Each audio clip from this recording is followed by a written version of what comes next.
చిన్నదో పెద్దదో ఏదో కొలువు చేస్తే నెలకింత జీతం వస్తుంది.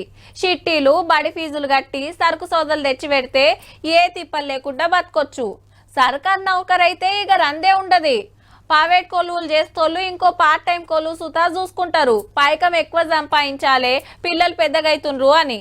అట్లనే అల్కగా పైకం కమాయించాలనుకునేటోళ్ళు ఆలకటి తొవ్వల పోతారు, ఆపతిలో పడతారు. ఇక ముచ్చటేందంటే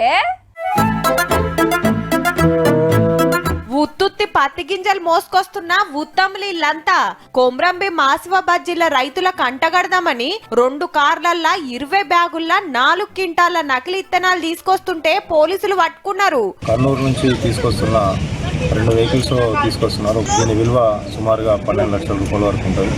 ఎవ్వల ఆపొద్దని బండ్లకు పోలీస్ అని స్టిక్కర్ వేయించిండ్రంటే చూడుర్రిగా. పోరాలకు చదువు చెప్పే సర్కార్ టీచరే గ్యాంగ్ పెబ్బనట. గాయంత తెలివి చూపెట్టడా? ఎండాకాలం సెలవుల్లా ఖర్చుల కమాయించాలని నకిలీ ఇత్తనాల దంద ముంగటేసుకున్నాడేమో అనుకునేరు. మునుపు 2-3 కేసులైనా మళ్ళా దంద ఉరికిస్తున్నాడంటే కొలువు కంటే ఇంట్లోనే అచ్చుబాటున్నట్టుంది. బాడికెప్పుడు పోయేదో ఇత్తనాలు ఎప్పుడు మోసుకొచ్చేదో గాని టీచర్ ముందు ఎవరైనా చేతులు కట్టుకుంటారు. కనీడా మనోడే మోకాల మీద కూసునే పరిస్థితి వచ్చే. ఇగనన్న మారతాడన్న గ్యారెంటీ అయితే లేదు.